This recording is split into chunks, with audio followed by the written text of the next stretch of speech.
33 ದೇವತೆಗಳು, ಅಷ್ಟವಸುಗಳು ಹಾಗೂ ಅವುಗಳ ಅಂತರ್ಯಾಮಿ ಭಗವದ್ರೂಪಗಳು. ದ್ರೋಣ ಅಂದರೆ ವಿಷ್ಣು, ಅರ್ಕ ಹರಿ, ಪ್ರಾಣ ಕೇಶವ, ಧ್ರುವ ಜಿಷ್ಣು, ಅಗ್ನಿ ಕೃಷ್ಣ, ವಿಭಾವಸು ಮಾಧವ, ದೋಷ ಮಹಾವಿಷ್ಣು, ದ್ಯು ಅಧೋಕ್ಷಜ. ಏಕಾದಶ ರುದ್ರರು ಹಾಗೂ ಅವುಗಳ ಅಂತರ್ಯಾಮಿ ಭಗವದ್ರೂಪಗಳು. ಭೀಮ ರಾಮ, ರೈವತ ಅಚ್ಯುತ, ಓಜ ಪುರುಷೋತ್ತಮ, ಅಜೈಕಪಾತ್ ಗೋವಿಂದ, ಮಹಾನ್ ವಾಮನ, ಬಹುರೂಪ ಶ್ರೀಶ, ಭವ ಶ್ರೀಕಂಠ, ವಾಮದೇವ ವಿಶ್ವಸಾಕ್ಷಿ, ಉಗ್ರ ನಾರಾಯಣ, ಋಷಾಕಪಿ ಮಧುರಿಪು, ಅಹಿರ್ಬುದ್ನಿ ಅನಿರುದ್ಧ. ದ್ವಾದಶಾದಿತ್ಯರು ಹಾಗೂ ಅವುಗಳ ಅಂತರ್ಯಾಮಿ ಭಗವದ್ರೂಪಗಳು.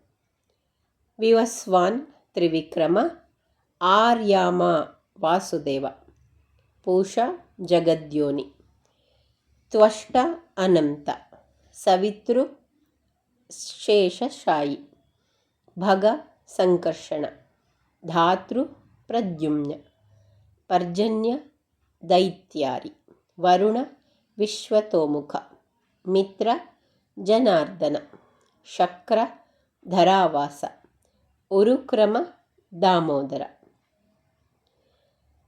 ಪ್ರಜಾಪತಿ ಅಗಾರ್ಧನ, ವಷಟ್ಕಾರ ಶ್ರೀಪತಿ. ಇವು 33 ದೇವತೆಗಳು ಮತ್ತು ಅವುಗಳ ಅಂತರ್ಯಾಮಿ ಭಗವದ್ರೂಪಗಳು.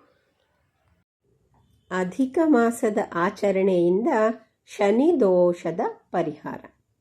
ಸ್ನಾನಂ ದಾನಂ ಜಪೋ ಹೋಮಃ ಸ್ವಾಧ್ಯಾಯೋ ಹರಿತೋಷಣಂ, ಸ್ನಾನೇನಾಥ ವ್ರತೇನಾಥ ದೀಪದಾನೇನ ವಾ ಪುನಃ, ಯೇನ ಕೇನಾಪ್ಯುಪಾಯೇನ ಮಾಸೇಸ್ಮಿನ್ ವ್ರತಮುತ್ತಮಂ, ವ್ಯಾಜೇನಾಪಿ ಕೃತಂ ಯೇನ ನ ಸ ಪಶ್ಯತಿ ಭಾಸ್ಕರಿಂ.